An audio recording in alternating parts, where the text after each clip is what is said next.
All right. Hello, everyone, and welcome to our Inclusive Education and Early Childhood Community of Practice meeting. My name is Stephanie Pena, and I am the Inclusive Education Coordinator for the Global Campaign for Education US. If you are not a member of our Inclusive Education and Early Childhood Community of Practice, I welcome you to join, and we will put a link to join in the chat box right now as well. Please also feel free, thank you for everyone already introducing yourselves in the chat box. Please let us know where you are coming from, where you're located, so we can continue building this community. A couple of housekeeping reminders. We do have closed captioning available for you all today in English. If you'd like to enable the captions, you can click the CC icon at the bottom of the Zoom screen to turn on the transcription.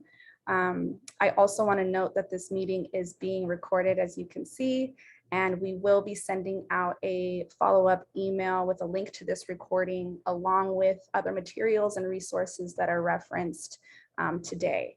So our goal for this meeting is really to have as much interaction with participants as possible. So please, throughout the meeting, we invite you to pose questions and comments into the chat box, and we will do our very best to address those throughout the meeting or through follow-up with our speakers.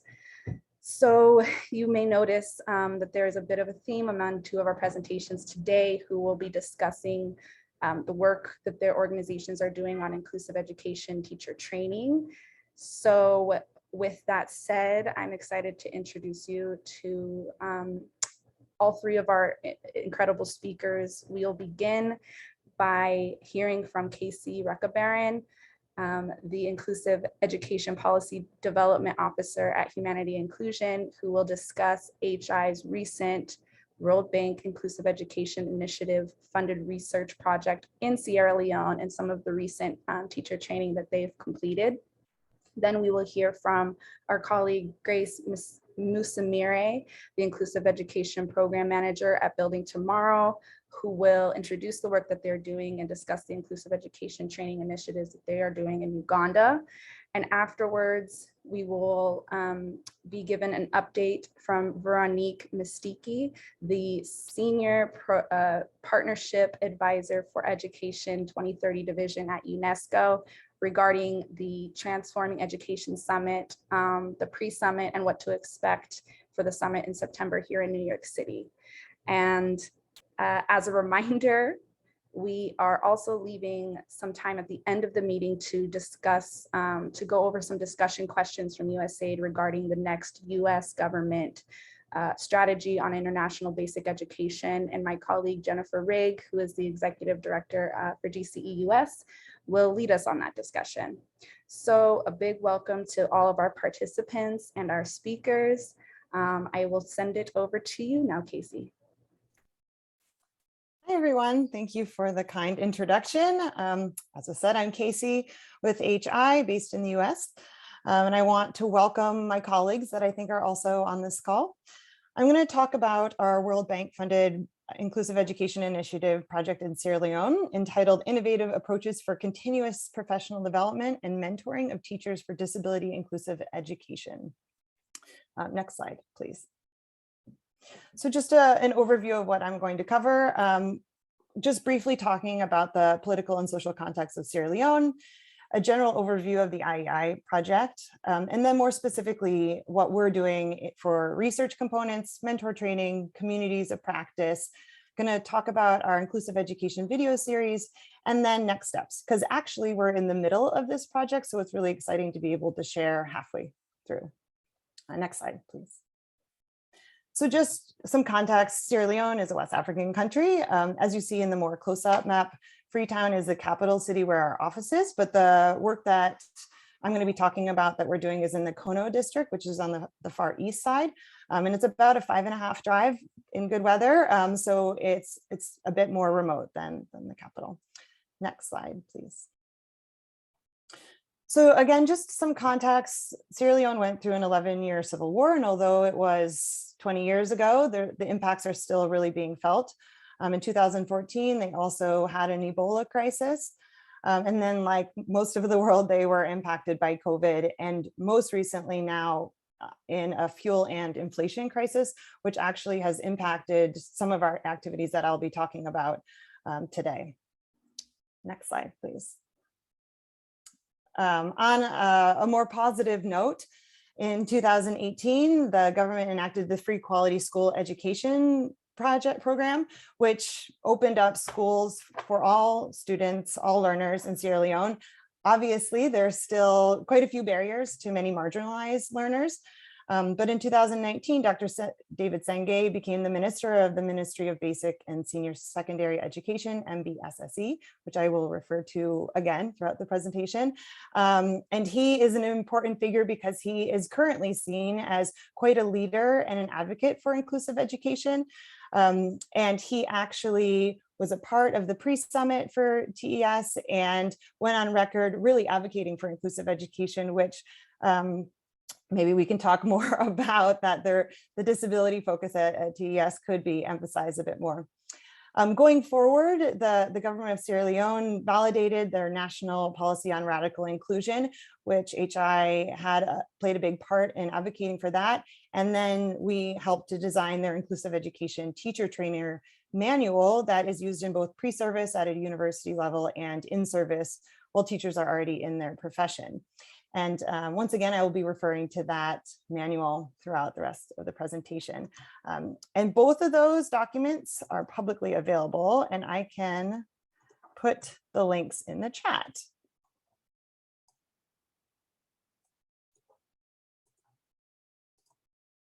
All right, next slide, please. So just an overview of IEI in general. It is a multi-donor trust fund overseen by the World Bank. The big donors are NORAD and FCDO, and a focus to achieve SDG 4. The big thing I really want to focus on here, though, is promoting data collection and investing in teachers. When Stephanie was talking about this COP being focused on teacher training, I thought that this project really came to mind because of the idea of collecting data on our teacher training. As someone who's been in education for a long time, we see teacher training happening over and over and over again, but without real impact studies. Of course, we use best practices and we know theoretically what works, but there's just a gap in data and knowing in some specific contexts what methodologies are actually going to be most impactful to boost teacher skills and capacity. Next slide, please. So HI partnered with MBSSE, the Teaching Service Commission, Jolly University, Freetown Teachers College, and Fora Bay College to answer these research questions. The first one being, have trained teachers been able to sustainably incorporate inclusive pedagogies into their classroom practices? This question is a bit separate than the others because this was essentially our baseline. From 2016 to 2019, HI trained around 250 teachers in that Kono district of Sierra Leone on inclusive education using the first drafts of the IE teacher trainer manual. Next slide, please. And so we went back to that district to try to find those teachers again. A lot has happened between 2019 and today.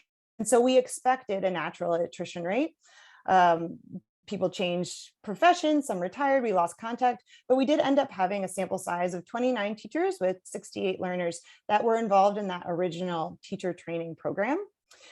With those individuals, we did focus groups to collect some qualitative data. There were 9 different data collectors over 5 days, including representation from organizations of persons with disabilities. Next slide, please. So what were our findings from that? We had one headmistress report before we were not accepting children with disability because we had no knowledge about inclusion. The training gave us skills to handle an inclusive class. We now accommodate all categories of learners and cater for their learning need in the school. So this is the perfect response. This is exactly what we always want to hear, right? That our training was impactful, it was sustainable, that everything's great. Well, digging in further, click again, please. We found that actually in practice, there were some challenges. One teacher reported that I'm the only one who received training. meaning at the school. And I don't share with other colleagues because I've forgotten the concepts in the book. The book is referenced to the IE training manual. And actually, I don't even have the book.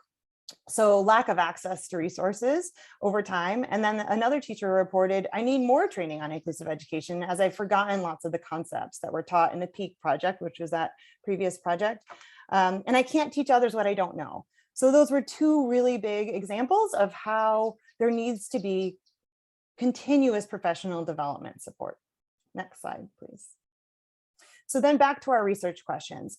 These are the three that we are currently looking at now. So what barriers do teachers face when implementing? So in real time, what are the issues that they have to really use what the skills that we're doing, that we're teaching in teacher training programs in their classrooms? Do practices improve when given post-training support? And specifically, we're looking at mentorship as that post-training support. In this case, mentorship is not coaching, it's not any sort of evaluative process. The mentors aren't actually in the classroom observing. They're almost just like a peer or a colleague providing that relationship and trust to be able to talk about challenges. So how did we do this? Next slide, please. Meet our mentors. So our fantastic team in Sierra Leone connected with some of the top inclusive education experts and leaders in the Freetown and surrounding areas. They represent a really diverse backgrounds and expertise. There's people representing local organizations of persons with disabilities, people representing organizations of children who have complex needs like autism, and many of the mentors actually are persons living with disabilities themselves. Next slide, please. So then we brought them together.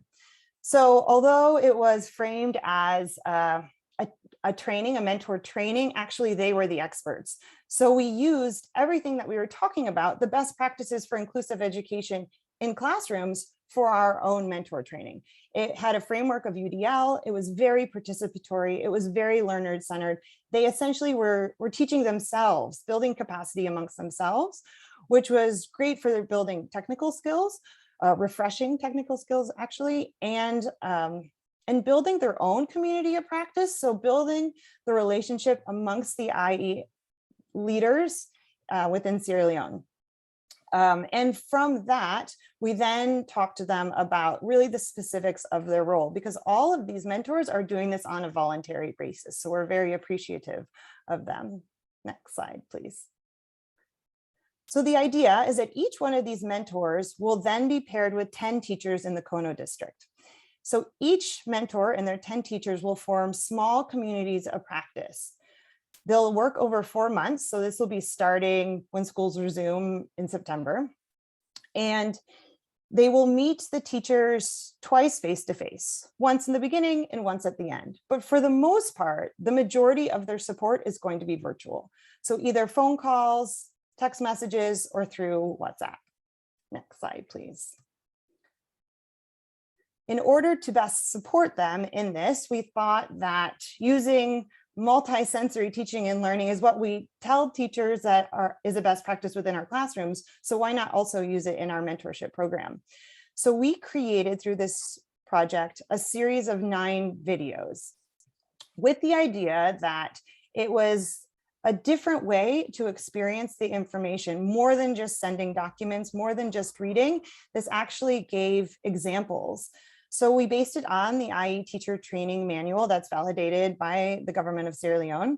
And we specifically targeted the UNESCO 9 golden rules of inclusive education, which are communication, classroom layout, IEPs, individual help, assistive devices, lesson planning, managing behavior, including all children, and working together. The last one, working together, is in reference to trying to involve parents and caregivers within the school community. And I actually have an example to show you. These videos are still a work in progress. The great part about the mentor training is we were able to actually focus group some of these videos and get mentors' feedback on them. So I'll show you an example today, but they are still, again, in a work in progress, so they aren't actually publicly available yet. So you're getting a sneak preview of them. Please feel free, yes, to start.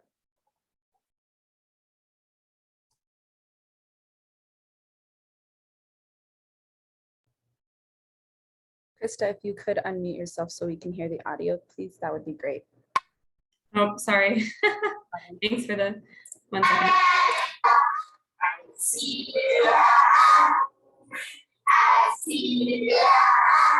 Let's reflect on a delivered lesson working together. An example from a maths lesson.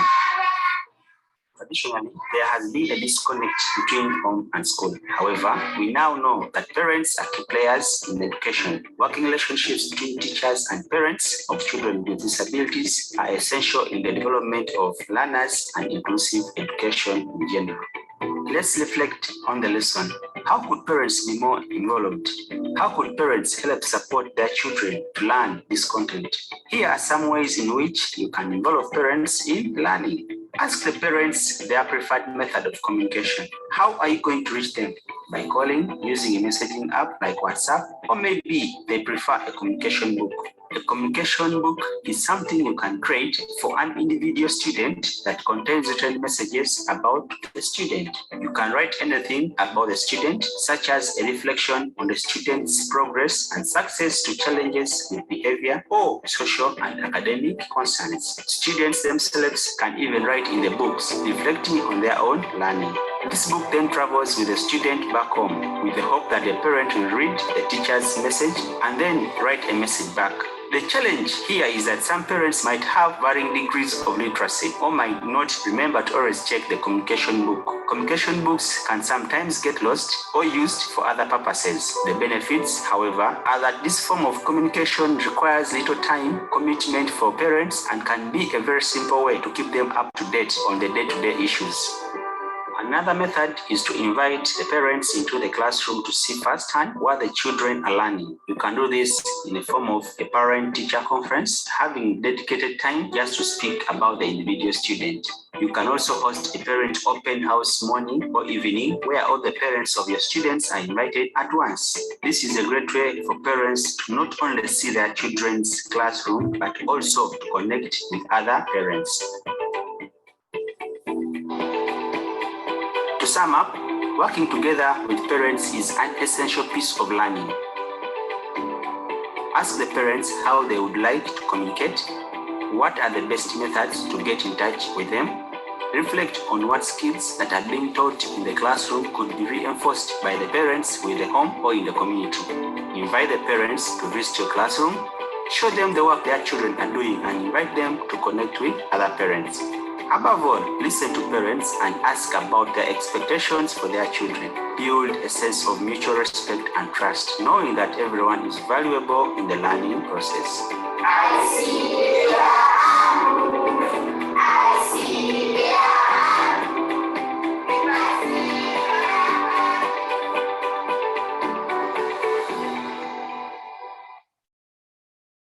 Thank you. Next slide, please.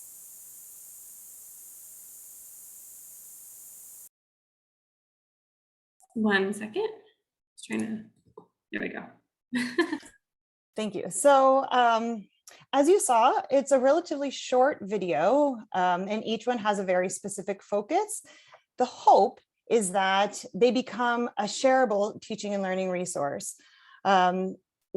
Big focus here is on the local context and making sure that it's applicable to the teachers that we are focusing on. We have the captioning there and hope to have sign language added.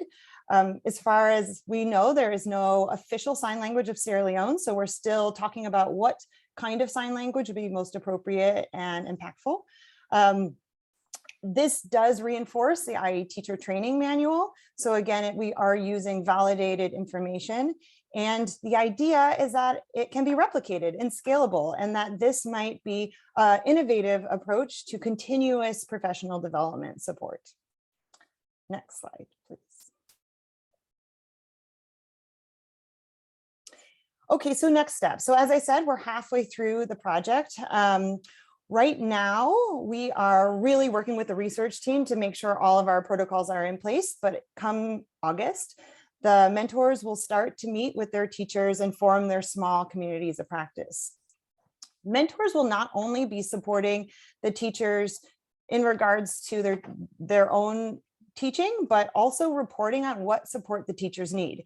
So that's where those research questions come in. So the mentors will be having reports on what specifically a teacher is asking for, what barriers are they facing, is there anything that is working really well that we might not be aware of? And so we have a technical committee that will then collect all of that data over the 4-month period, and the research team that will analyze the results. The aim is to then create a research paper that will then be publicly accessible in early 2023. Dr. David Senge has come on board in supporting this and hoping that the results will help impact the system of professional development within the country more widely. It's a pretty complex project, and I'm happy to answer any questions that you have. Thank you so much. Thank you, Casey, for that incredible presentation. We would like to open the floor for any questions. If you'd like to take yourself off mute, please feel free to raise your hand and we can facilitate that as well. I do see one question from Sean in the chat for you, Casey. It says, are the teachers only those involved in HI programs, or if not, how do teachers opt to join the community of practice? That is a really great question. Thank you. We are not the ones that determine which teachers join the MBSSE. So that government representative is the one that determine which schools were going to be a part of it and which teachers were going to play a role. But also these teachers are all teachers that were part of our PEAK project back from 2016 to 2019. So these are teachers that we have engaged over the years. With that said, they could be involved in other projects or other organizations. I'm not sure about that, but I do know that it was the MBSSE that really connected us with them. Great, thank you, Casey. And I see a hand raised. Daniel, if you'd like to come in, please feel free.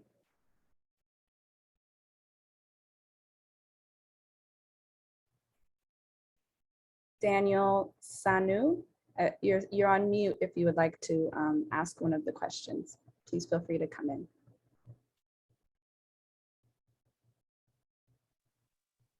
Hello. Yes, we can hear you. Okay. Good afternoon. Good morning. Good Hello, morning. are you with me? Yes, we can hear you. Welcome. Do you have a question for Casey? Yeah. I have a question.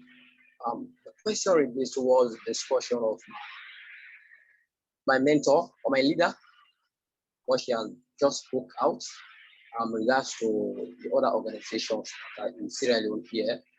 For present day, as I'm talking to you, I'm in Sierra Leone. Makeni is my base as a place.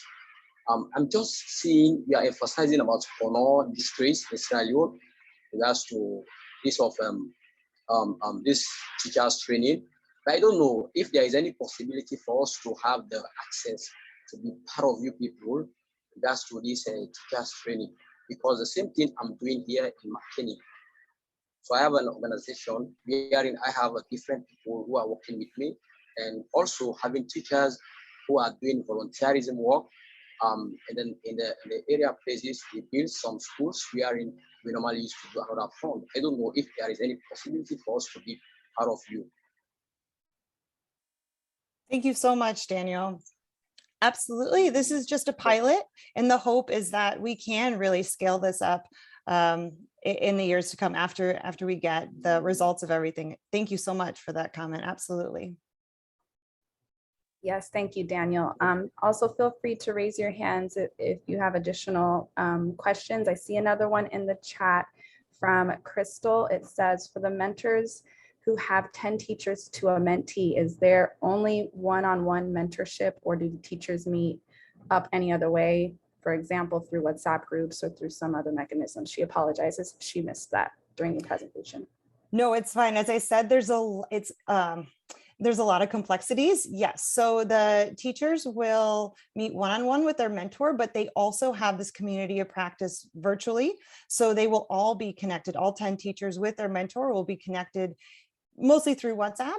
in order to exchange information across all of them. And then also the mentors are part of a community of practice virtually. So all the mentors are also connected through WhatsApp. So if there's a question that's asked in their smaller community of practice, they can bring it back to the mentor community of practice and really use the resources of all the different experts. Great, thank you, Casey. There's another comment in the chat as well from Susan. She thanks you for sharing your work. And she said that you mentioned that mentors are volunteers. Do you provide data packages or other supports to offset the cost of virtual mentoring or either the mentors or the teachers? Thank you. That is a great question. They do. They do receive data, and they do receive some transportation allowances, like for everyone to come in for the 3-day mentorship training. Absolutely, we provided that. And it's tricky because, as I said, there's a fuel crisis and there's crazy inflation. And so absolutely, we need to make sure that they aren't overburdening themselves, because the majority of the work that they're doing is volunteer basis. Great. And we have another question and comment in the chat that says that one of the major challenges is that teachers usually do not implement much of what's actually shared during the trainings. So they're wondering, they mentioned that the COP is a brilliant idea. And if you could share a little bit about the process of creating the community of practice. Thank you. I have 2 different comments. I'll kind of go in reverse. So creating the community of practice, we're working with local universities and professors who actually study communities of practice locally, as well as partnerships within the MBSSE to help do this according to how they see best fit. Teachers a lot of times are group based on physical location, because we want to have teachers who have similar populations of students together. And if their proximity is close, then maybe it builds the relationships between teachers as well to share practices.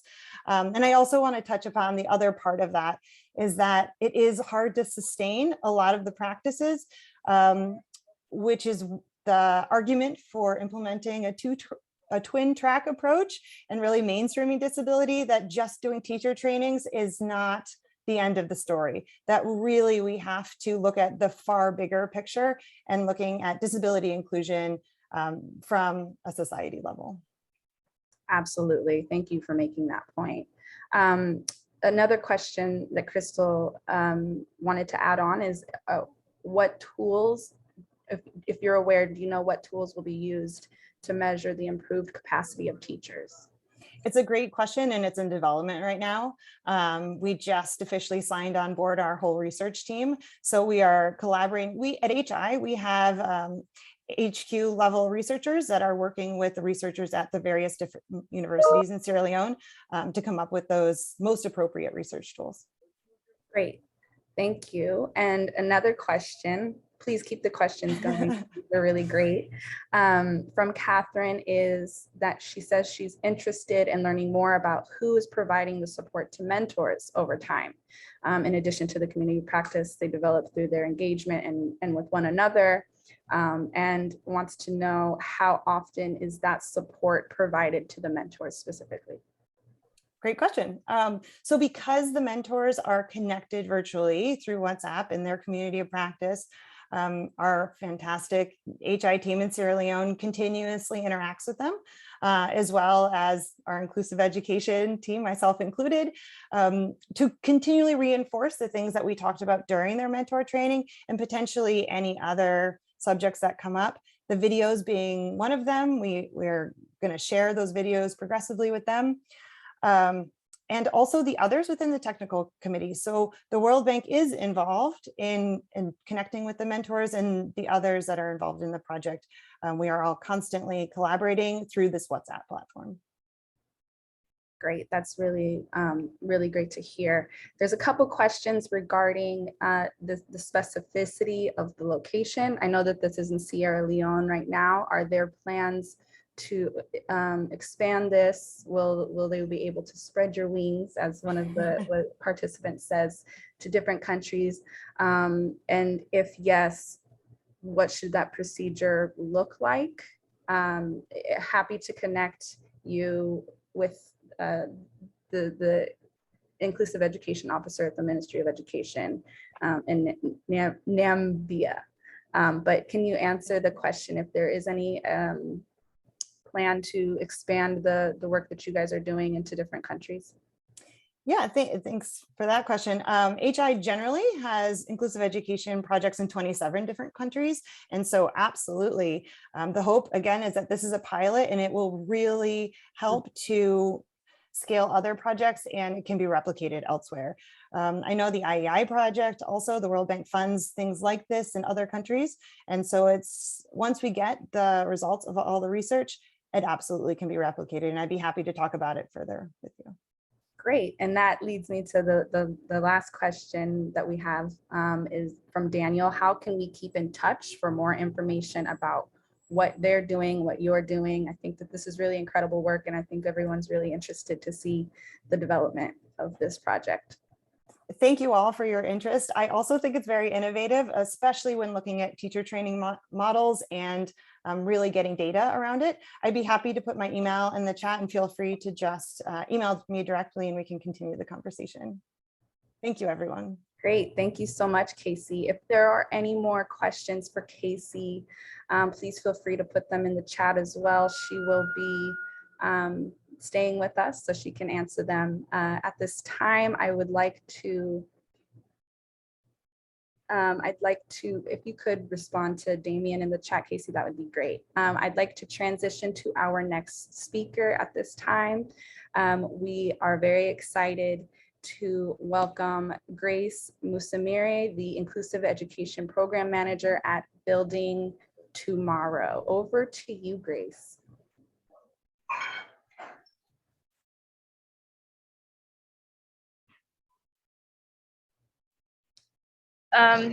Good morning and good afternoon, everyone. I'm excited to meet all of you today. Like I was introduced, my name is Grace Musiimire, and I am the Thriving School.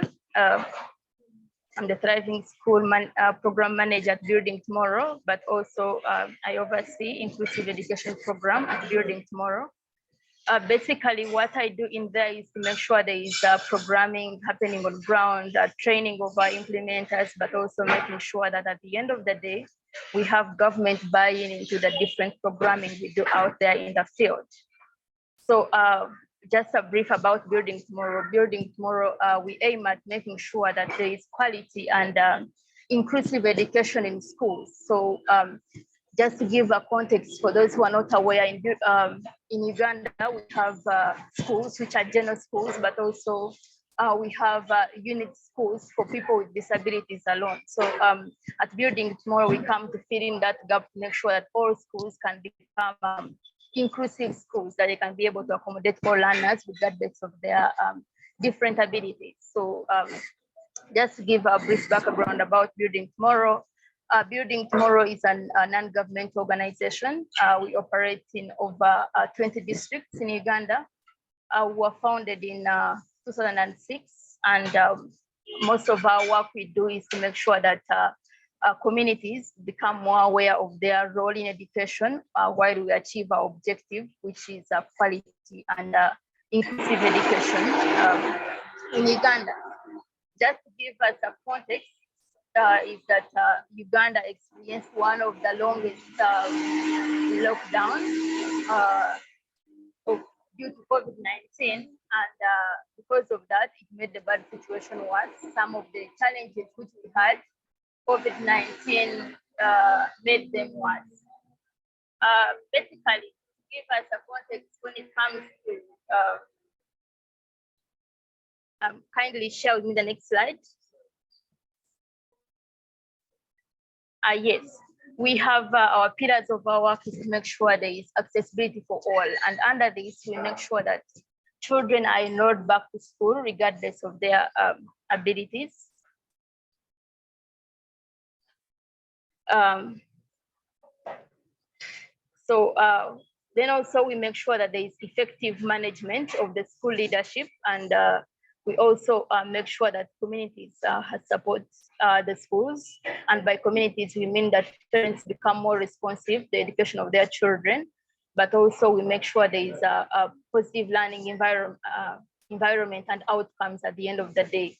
And how do we achieve the positive learning outcomes? We make sure that we take children through our foundational approach, which we call Roots to Rise, and we pick a reflection from teaching at the right level, where in this we have children grouped according to their learning levels, and they receive tailored support, be able to help them catch up with the rest of the classrooms. Next slide, please. Yes, to date, Building Tomorrow has enrolled over 300 youth, and we have graduated 150, but also we have 150 who are ongoing, and these are two cohorts, cohort 6 and cohort 7. When we talk about Building Tomorrow Fellows, these are fresh graduates who are enrolled into the different districts across Uganda and in the underserved communities of Uganda. While they're in there, each of them is attached to 4 schools, and in these schools, they make sure that there is community involvement, they make sure they mobilize, they do household visits, they make sure they bring on board the different local leaders in the schools to make sure that everyone, all the duty bearers are brought on board to be able to support learning. During their period also, they enroll community education volunteers, and these people in the community who have good conduct, people who are recommended by the school leadership, but also they are recommended by the different leaders who you don't come and say, this one can become a volunteer. No, every time we come, we say, let's go through the leadership. Who do we think is recommendable to become a community volunteer? People who have a passion, they show interest. We take them through an assessment. We'll be able to vet their commitment. And beyond that, we enroll them as community education volunteers. Then also we have enrolled 75,000 out of school children, and these children were formerly out of school, and for different reasons, 1 or 2, but whatever reason it was, they were out of school. And some of them you find that maybe the child doesn't have a good attitude towards education, or maybe the parent says, I don't have as much money to support my child to keep in school. So for the different reasons, we take parents through sessions of having real discussions. We look at what is possible. We can usually bring them on board and we say, how about you do this? How about that? We make sure they are able to find more lasting solutions which can retain their children in school. So this effort has seen us enroll that number of out of school children. Then also we have our learning approach I shared much earlier about Roots to Rise, and this has enrolled 90,000 learners, and we have seen them move from one level to another, but some of them have been able to catch up with the rest of the class and be promoted to the different classrooms. Then maybe to give a context to this, we target 3 classrooms, that is P3, P4, P5, and we do Roots to Rise in school, but also in the community, because as Building Tomorrow, we learned that education is too important to be left for only teachers, so everyone is on board. Also, part of what we do is construction. So in Uganda, we have constructed over 80 schools, and these are spread out in over 30 districts in Uganda. And these are to make sure that we have a cross connection and children are not able to move long distances coming to school. Then maybe to give us a context of the inclusive education landscape in Uganda and where we are coming from as an organization and how did we get here, you realize that one of the reports that the government of Uganda ministry, the Ministry of Education shared, showed that we have learners who are out of school.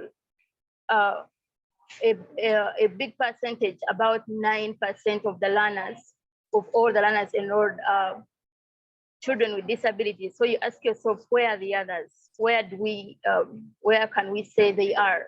No one can answer that question at the end of the day, but we can all answer it together as Global Campaign for Education, because they're actually in the communities. So we can work together to be able to bring them back to school. So as Building Tomorrow, that's what brings us in here. Then also there is a UNICEF report which highlighted that 16% of Ugandan children have a disability. And it suggests that these ones, they don't attend school, and others, even if they attend, they're not able to move from one level to another. But most of us can appreciate that disability is just a unique ability. So what we have to do is make sure that we give these learners tailored support, and that's where Building Tomorrow we come in with our key activities. So our key inclusive education activities in Building Tomorrow include enrolling out of school children with disabilities back to school. We are very strong on that, and we make sure we don't do it alone. We work with the community, we work with the parents, we bring everyone on board to be able to bring back these children back to school. And you will see in the next slides that we have enrolled over 1,000 children back to school, and that is through the efforts of our fellows who are placed in these communities for that period of time. Then also we usually have a group that we bring on board who we call Junior Kennedy Fellows. These are children with and without disabilities and youth. These complement the work of Building Tomorrow, and we make sure that we equip them with the skills they need to be able to engage communities, to be able to engage the different barriers, and also find out sustainable solutions that could help these learners be enrolled back to school.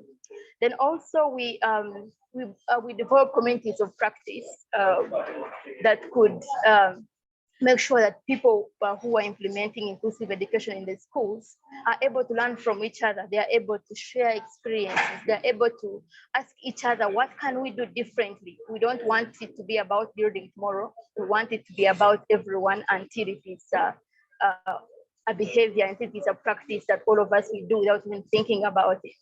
Then also what we do is we implement a universal design learning approach, and I'm going to give you the whole detail about it in the next slide.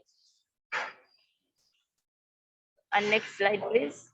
Yes, like I earlier informed, we have enrolled over 1,000 children with disabilities back to school, but also trained over 9,000 teachers who are supporting learners in the schools. And when I talk about schools, it is the government-aided schools in Uganda. So what about our, we realize that inclusive education is not just about children with disabilities, it's about all children. And that's why we implement our universal design for learning approach. As Building Tomorrow, we work closely with some of our support. I'll share with you a video and you'll see some of how it's done practically, but how does it look like on paper. Universal design for learning in Building Tomorrow, we implement 4 techniques, and they include belonging, partner reading, group learning, and functions of fidgeting. In belonging, we have children speak to each other strong messages which empower them, messages which make them feel like they belong at school. They're not just occupying the space, but they actually belong at the school. So they can say a message like, I'm a strong girl, I can learn new skills, I can help my friend learn new knowledge. So we make them speak those strong messages themselves, but also to each other, to be able to empower themselves to keep in school, but also to encourage others also come to school, because school, when it is safe, it has to be safe for everyone, including the different marginalized groups. Then under partner reading, we usually put children in groups, like we put them in groups of 2 to 3 learners.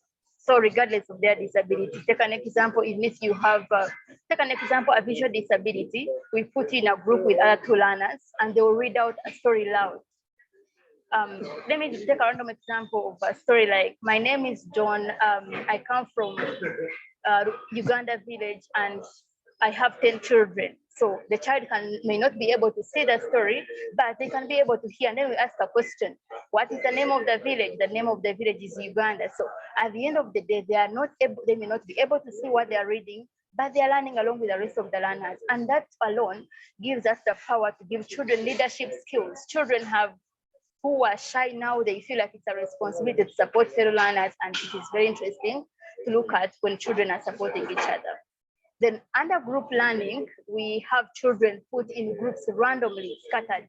They be like groups of 4 to 6 children, and we give them different roles and responsibilities. So roles can include, we have a facilitator, we have a time manager, we have a materials manager, we have a recorder, we have a checker. So every child is engaged in a group. Every child it feels like they're part of a group, they're proactive, they know their role has to be active and visible in a group. So this group learning helps all children, regardless of their abilities, to be able to learn along with the rest of the learners. Then functions of fidgeting is an interesting one, because at first we think these children, they don't settle, but fidgeting is common even with the older ones. But when does fidgeting become a challenge? It becomes a challenge if it is affecting other learners, if it is affecting even the learner, him or herself, but also the rest of the learners. So with functions of fidgeting, we make sure children are given a focus.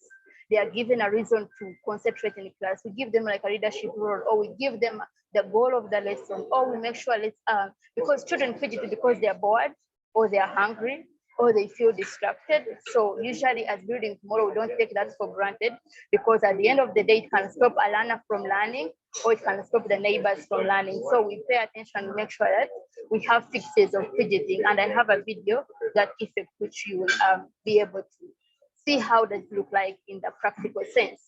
Then also universal design for learning at Building Tomorrow helps teachers support all children.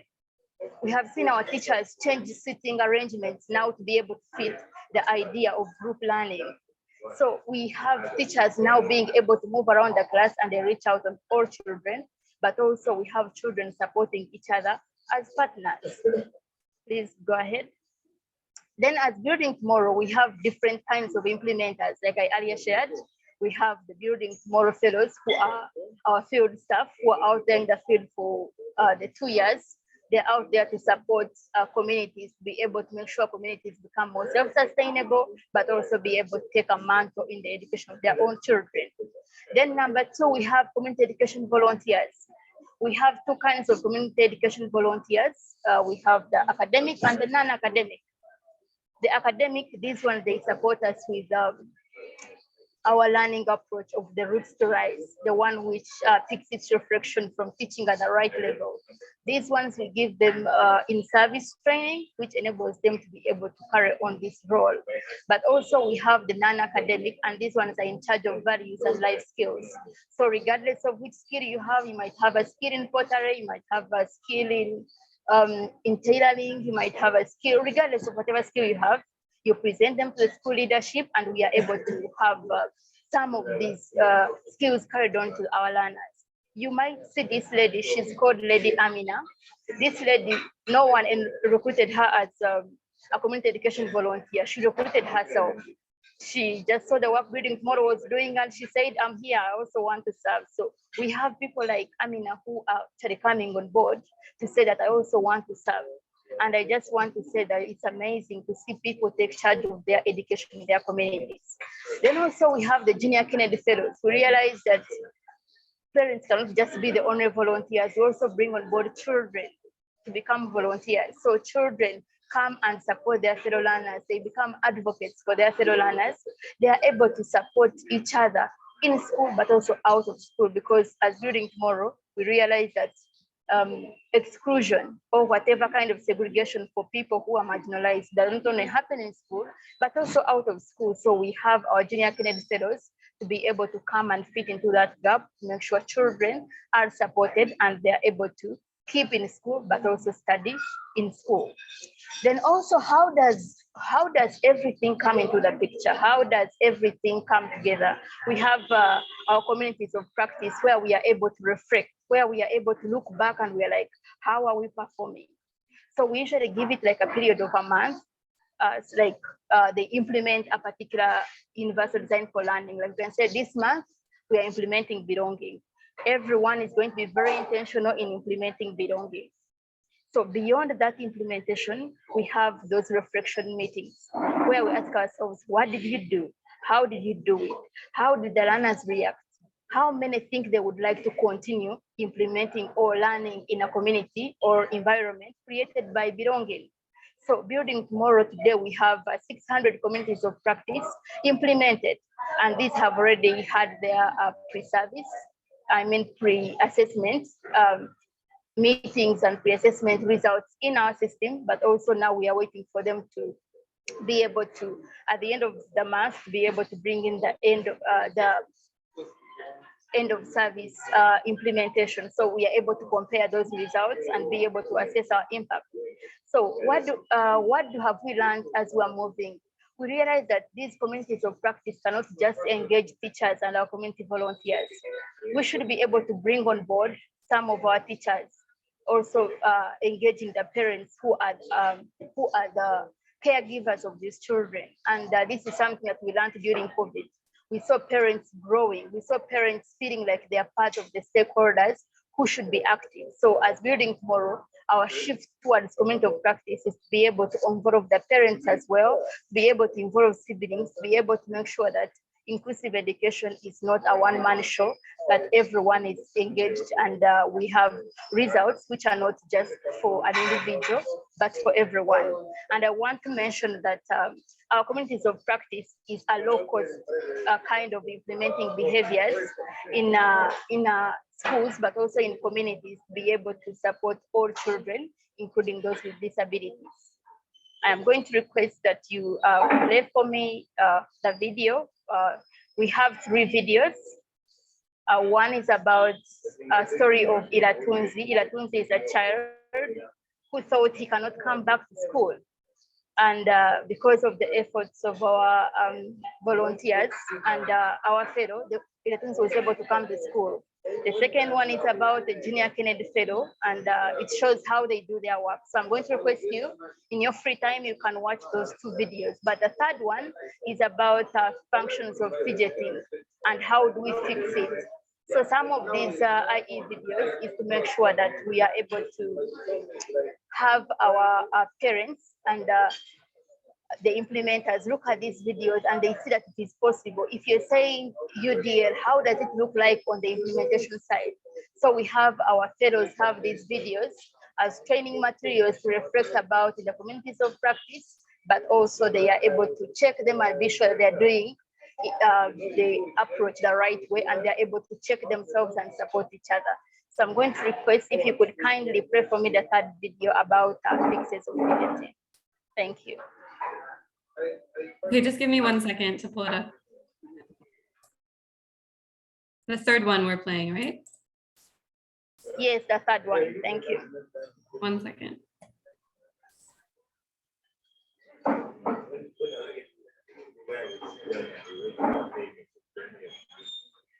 Okay. Is that visible? Yeah, that one. You can please go ahead and play that one. Thank you.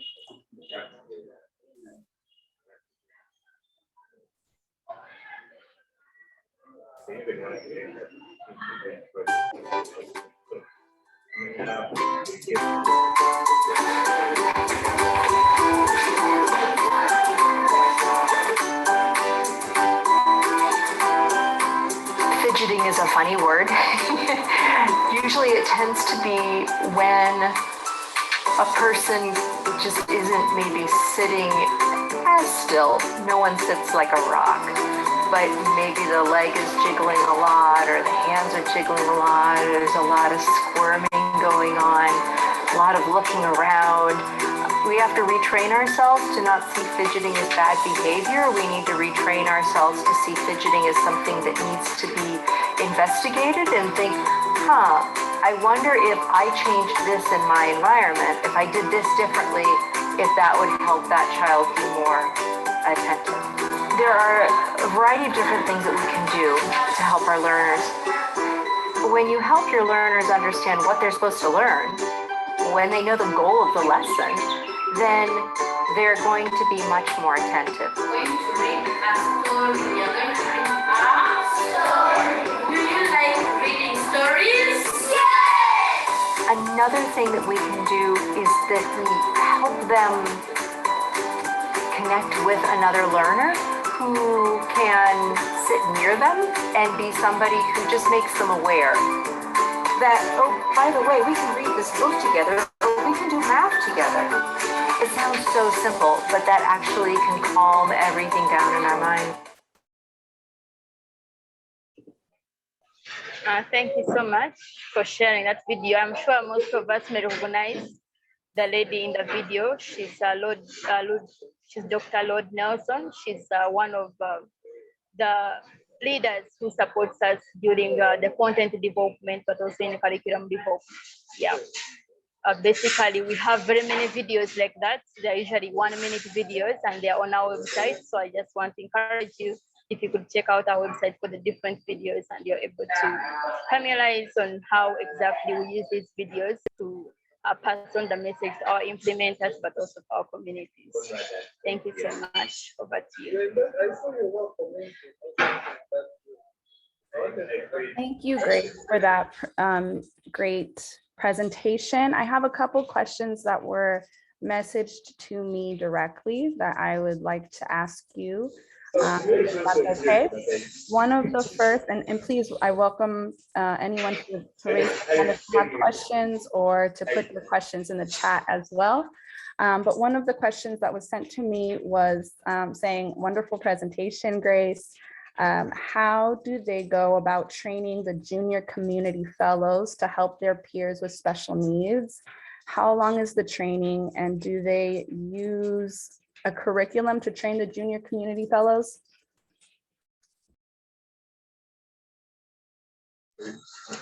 Thank you so much. Those are very amazing questions. So the training for the junior Kennedy fellows, the whole package is 2 weeks, but we don't give them at once because these are children, they can easily get distracted. So how we do it is we give it to them in kind of like phase kind of approach.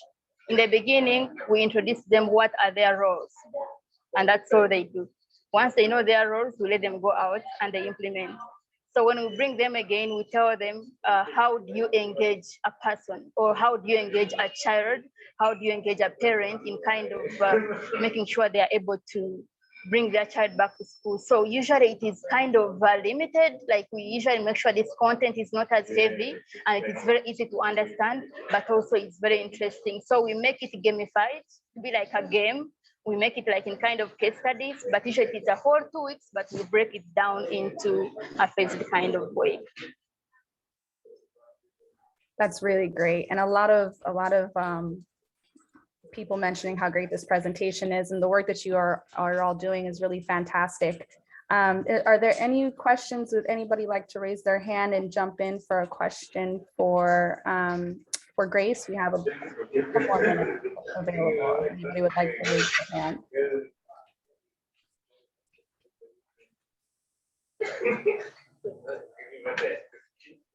All right. If you do have questions, please feel free to put them in the chat box. And thank you so much, Grace, for your work and for your team's work. It's really incredible, really innovative. And we can now move on to our last presentation. We have our colleague, Véronique Mistycki, coming to join us. She is the Senior Partnership Advisor for the SDG4 leadership team at UNESCO. And she will be providing us with an update for the Transforming Education Summit, the pre-summit that was in Paris, and then also the summit that's here in New York City in September. So thank you so much, Véronique. We're over to you. Thanks, Stephanie, and hi, everyone. I'm really sorry that I wasn't able to follow more of this call. I feel like there was a lot of great content being discussed over the past hour. So I don't have a formal presentation. I'm just going to provide a little bit of an update on the summit process. I'm not sure how familiar you are with the whole summit process, what happened in Paris and what will happen in New York in September. But then I guess we can have a conversation and a few questions following this introduction. So as you probably all know by now, the Secretary General called for a Transforming Education Summit to take place in September 2022 on 19th September. And that summit is actually the conclusion of a whole process of almost 6 months, I think even a bit more, that started around March, and that included as a key milestone a pre-summit that took place in Paris at UNESCO headquarters. And I think some of you were able to attend that pre-summit. So the summit itself is a very important moment because I think this is going to be the first time in the past many years, probably 10 years, that that so many heads of states will come together and talk about education, but most importantly, commit to education and renew their commitments to achieve SDG 4. But I think what matters, what's quite important in this is that this is really the conclusion of a process. And this is, I think, a key message that I want to convey, that this is very important for everyone to, of course, follow what happens at the pre-summit and at the summit. But, you know, there are many opportunities to engage in this process and to be part of the conversation, which I think is even more important than just kind of, you know, following the event itself. There are 3 different work streams that are part of the summit process.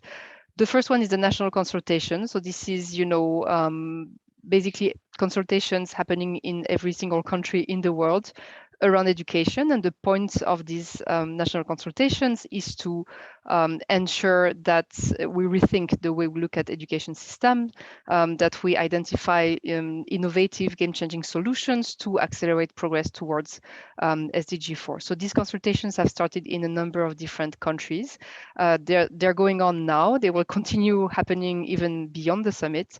And it's going to be quite important for, I think, all of you and all of us to make sure that these consultations are as inclusive as possible. So they will be led by the governments, they will be supported by the United Nations country teams, but they're supposed to bring to the table a number of different stakeholders, civil society, young people, all types of organizations, teachers organizations, student organizations, to make sure that that this new kind of compact or commitments coming out of the consultations really reflect the voices and perspectives of a large group. So I don't know what, you know, where you are located in the world and what your level of influence is in different countries and regions, but I think it's quite important for all of us to make sure that as much as we can to influence these consultation processes and you know, reach out to the national conveners and make sure that young people are part of the consultation, civil society, and that we get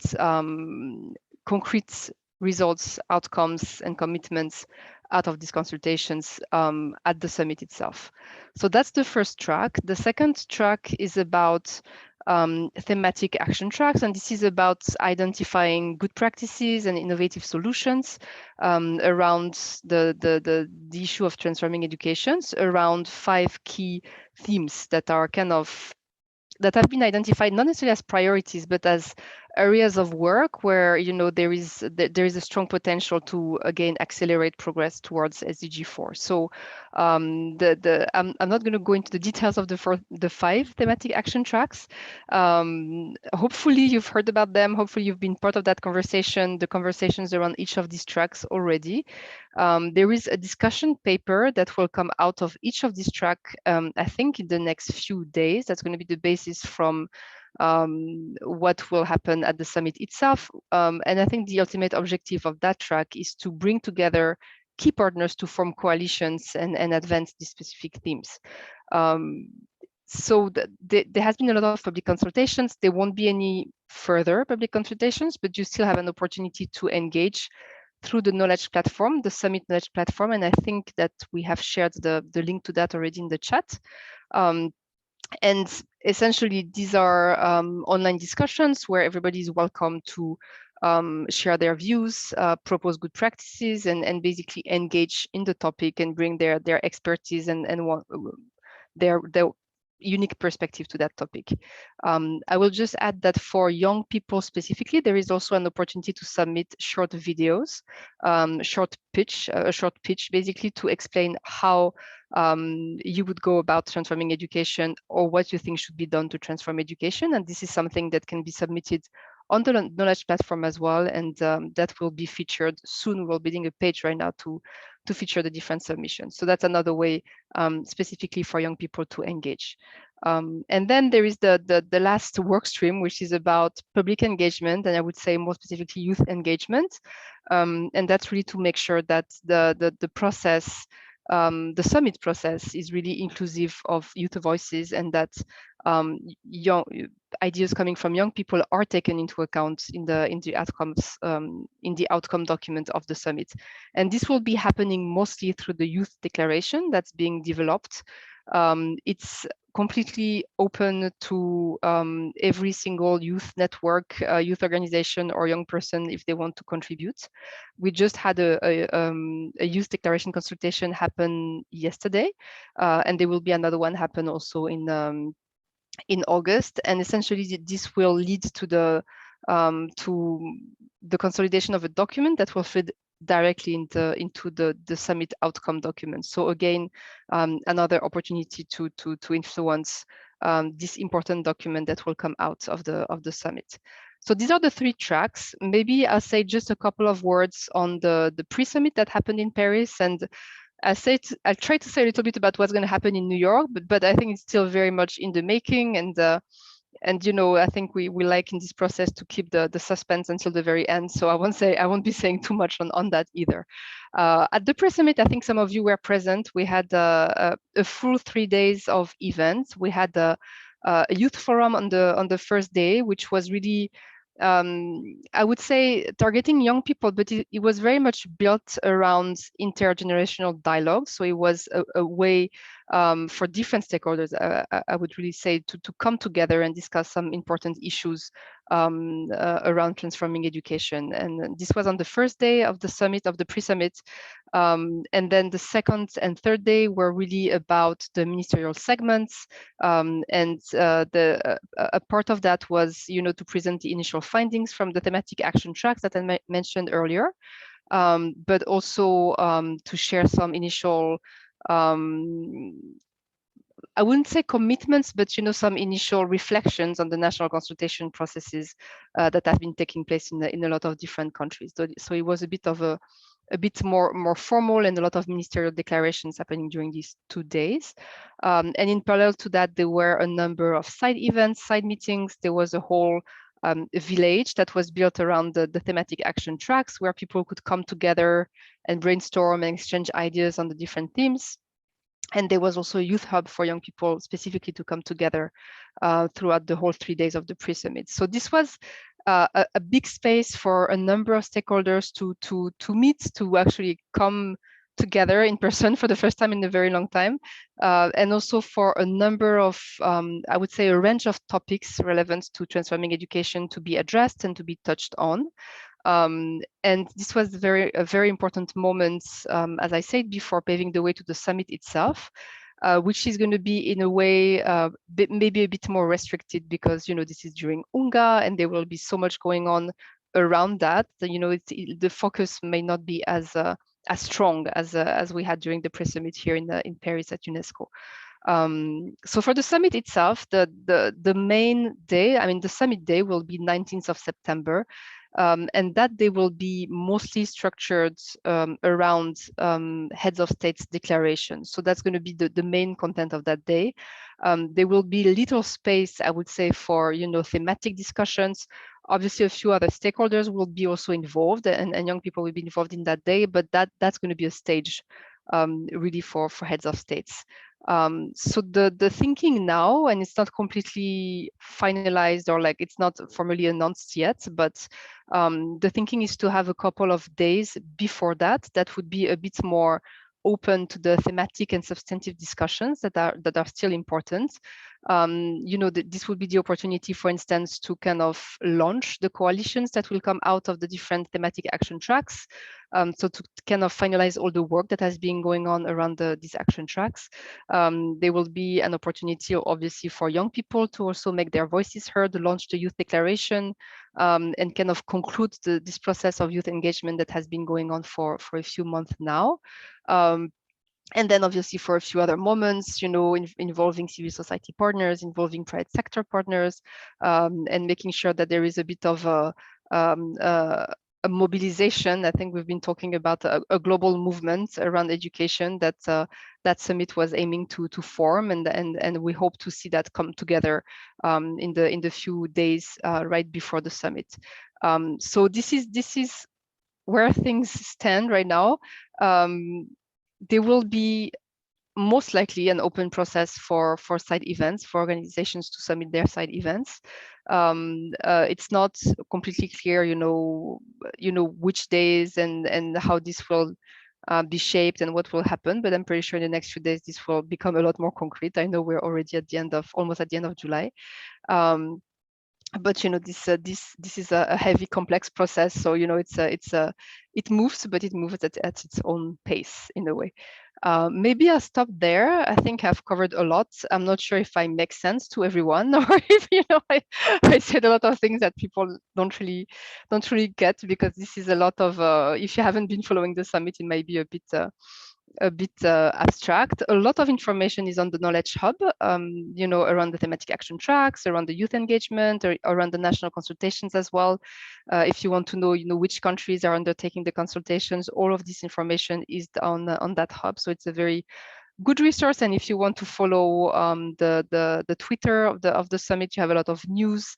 A lot of public events, public consultations are advertised through that account as well. I should probably put that in the chat. So if you want to keep yourself, updated on that process, you can refer to that as well. Yeah, I think a few questions came into the chat. Maybe I'll stop here, Stephanie, and over to you. Yeah, this is really great. Thank you so much, Veronique. I know a lot of people have a lot of questions, so I'm going to start with some of the ones in the chat, and also please feel free to raise your hands. We will get to as many questions as we can. We have about 10 minutes. So Veronique, one of the questions from Damien from Cameroon is, how can some local actors like in Cameroon attend the summit and give voice to the local NGOs? And is there support from UNESCO in helping actors like that do so? Thanks a lot. So let me just first clarify that the UNESCO is hosting the secretariat of the summit, but there is a dedicated team, that's kind of seconded for that summit. So it's really, UNESCO is very much in a coordinating role, but this is a summit that's led by the Secretary General, and the decision making in a way is in the hands of the Secretary General. And I'm just highlighting this because this is not a UNESCO operation. UNESCO is supporting basically the organization of the summit. I think the best way to actually come to the summit and to be part of the summit is to engage in the summit process. So, as I said before, there is a lot going on through the different work streams, be it at the national level through the national consultations, be it through the work of the thematic action tracks. And I think, the actors that will be invited and supported for the summit will be the actors who have been the most active in the summit process. We will be encouraging national delegations, so the different countries to come in with delegations that are as inclusive as possible. So beyond, member states, we want in particular to push for young people to be included in these delegations. Obviously, it's a bit more difficult when it comes to CSOs, and I know this is not necessarily something that happens very naturally.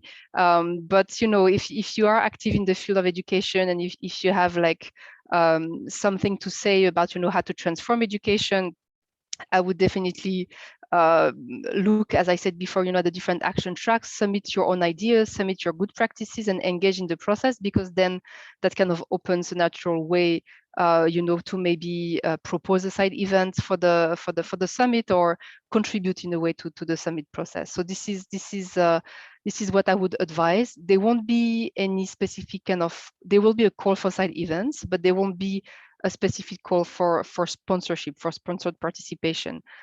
So that's really about getting involved in the process and making sure that you contribute to the discussions, I would say, and through that way, obviously, if you are invited as a speaker to present one of the initiatives that you're working on, that would be something that the summit could be supporting, if that makes sense. Great. No, that's very helpful. I have one comment from I believe Mariana, but Mariana, would you like to come in and reference your comment from the chat?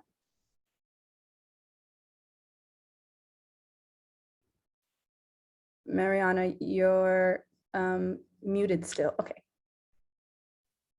Thank you. I was trying to unmute. No problem. Thanks very much for the update, Veronique. I'm Mariana and I work for Savers. We've been engaging with the process and engaging in the consultations as well. I have 3 points, if that's okay. I'll make them quickly. So I posted on the chat as well that we've been finding it quite hard to find information about the national consultations. And when we do find, they have already happened. So it would be extremely helpful if UNESCO could post more information on the website about the conveners and their contact details, and also to make sure that these consultations are more inclusive of diverse voices. So we don't really know who has participated because that hasn't been shared. So it would be really important to ensure that those most marginalized who are not usually included in those processes are involved as well. So that's on national consultations.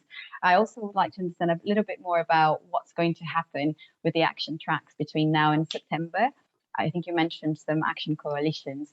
I know the papers have been finalized, but how are they going to be used between now and the summit? It would be really interesting to hear. I think I'll keep you there. Sorry, thank you. Thanks, Mariana. Very important questions. Thank you for raising these points about the national consultations. We're actually working now with, I don't know how many different partners and sources of information to make sure that we gather as much information as we can. Unfortunately, even for us, we often hear about the national consultations when we receive the report. So, after they have taken place. So it hasn't been, I think because the timeline was so short, a lot of things happened, at different paces in different countries. The list of national conveners, I'm not sure we have a full list, but I believe this is something that's already on the knowledge platform. If not, this is something we can actually share to facilitate, this connection with the ongoing processes. Another way to go about that in countries where this is relevant is to contact the UN country team.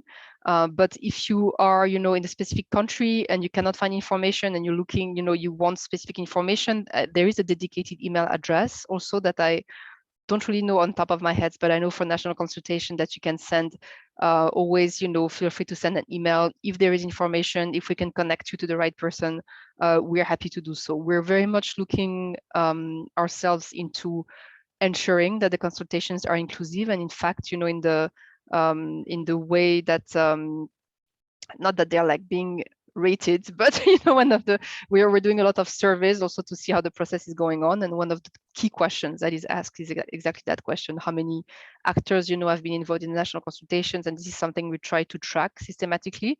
But this is I think it's almost 200 countries, so it hasn't been as straightforward as we would hope. I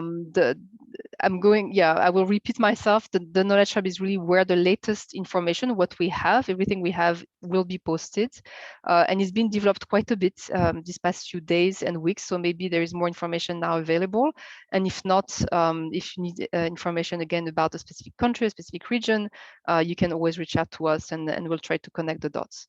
About the thematic action tracks, this is actually maybe something that we'll have to look into a little bit, because my initial understanding was that there will be a last public consultation happening in July, and now I understand that actually the papers or the first draft, I guess, of the papers are being finalized. I also understand that there will be more opportunities to refine these papers, but I don't know how open this will be. If this is something about that's going to be kind of happening within the different working groups, or if there will be another more kind of open online process where people have the opportunity to comment on these things. When it comes to the actual coalitions and the flagship initiatives and whatever is going to be launched at the summit, I don't think there is a formal process for that. I think there is a lot of discussions happening among different partners. This is supposed to be a member states-led process, right? Like, so a lot of this is happening under the leadership of the different member states that are kind of leading on the different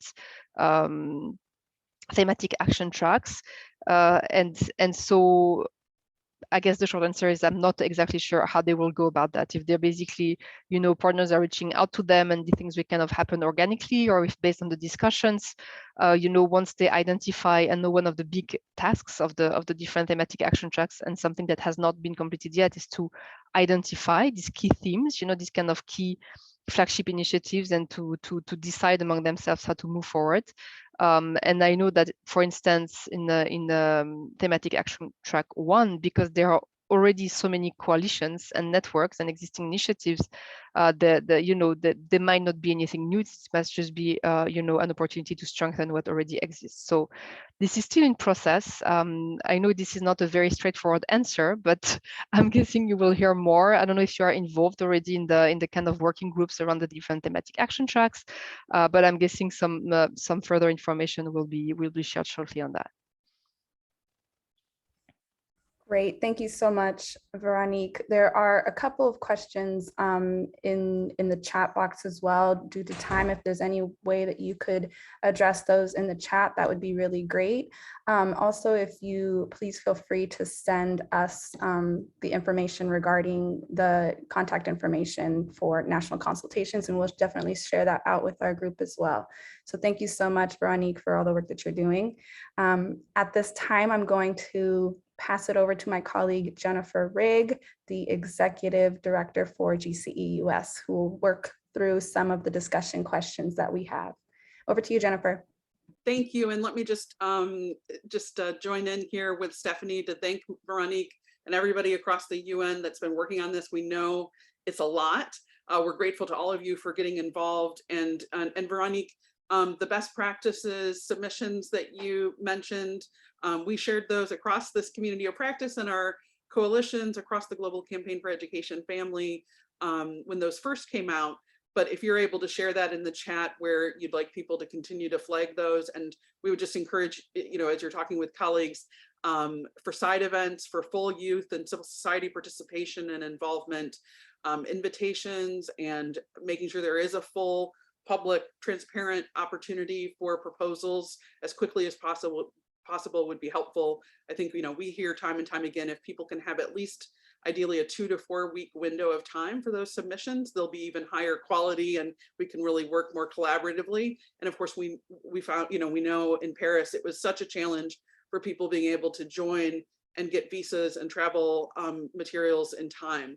So we don't want that to be a barrier. And we realize that September 19th is now officially less than 2 months away. So we would love to collaborate and help make sure that, like Mariana is wonderfully saying in the chat again, full inclusion and full diversity for everybody to be able to fully participate.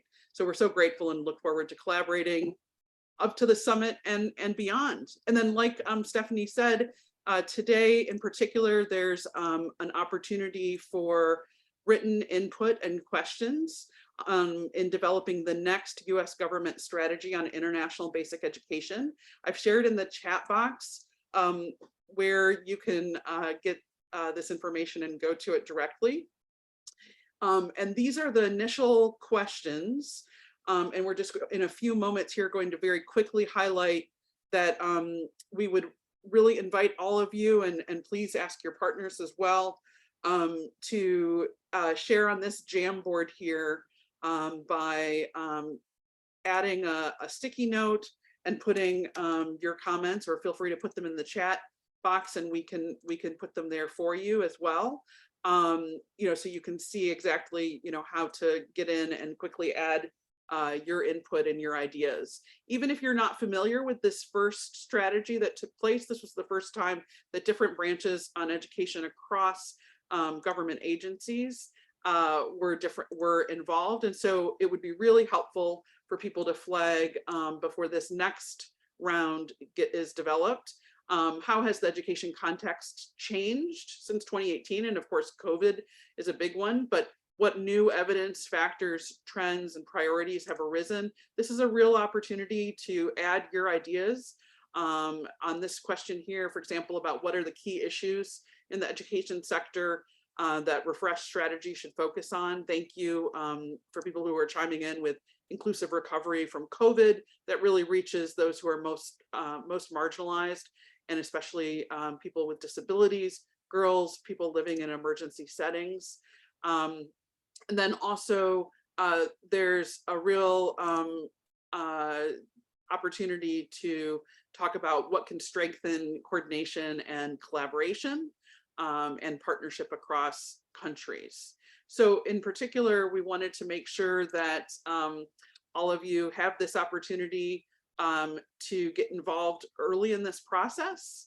And if there are any questions, input, please signal those and share those back with Stephanie and me today if you can. There will be in person, there will be discussions happening over these next few weeks that people can also sign up for. And so we encourage everybody to be involved. Are there any specific questions or feedback that people would like to share at this time?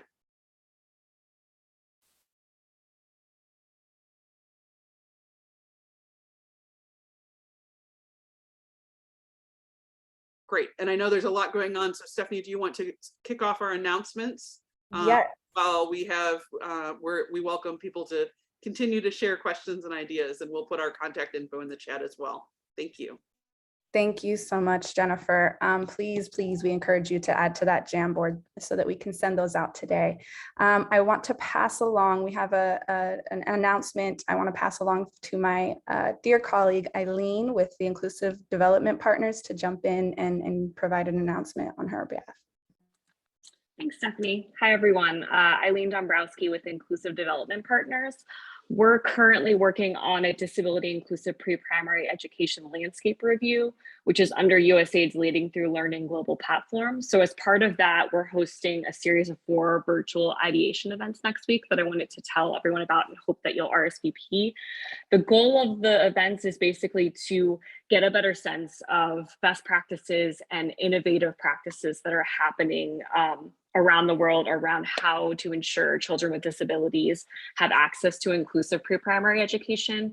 And so we've organized these by region. So there's an event focused on Africa, one focused on Asia, one focused on Latin America, and then a global event as well. And so I'll put an RSVP link in the chat, which also has the dates and times of each event within that. So I really hope everyone can join us. Thanks. Thank you, Eileen. I put the link in the chat as well. And if you have questions, I put Eileen's email in the chat as well. Very exciting. We also have a couple other announcements. One being that the proposals for GCE-US 2023, which will be based in DC in February of next year. The proposals are due on August 15th. So if any partners are planning to attend or present, you please feel free to put that in the chat now or connect with us as well to discuss future initiatives on that front. And we also have the World Bank and the IMF annual meetings will be in person this fall, also in DC in October, and they are hosting the Civil Society Policy Forum in person. So the civil society engagement units are hosting office hours essentially for CSOs, which is tomorrow, July 21st at 10 a.m. Eastern Standard Time. This session will help to answer CSO questions or any inquiries that you have around best practices to submit a strong proposal and the process that's following the selection and any other frequently asked questions. So we put a link in the chat for joining that session as well. And I will now pass it on to my colleague, Krista, to discuss the next coalition meeting. Thank you, Stephanie, and thank you so much for everyone who presented today. So wonderful to hear from all of you. Just highlighting that our next coalition meeting for the Global Campaign for Education US will take place on August 16th, also at 9 a.m. ET. And we'll incorporate a focus on World Humanitarian Day, which is the 19th of August, as well as International Youth Day, which is the 12th. So combining both of those foci. If you would like to present, or if you know anyone who would like to present, please email me and we will see if we can incorporate you. But otherwise, thank you so much. Back to you, Stephanie.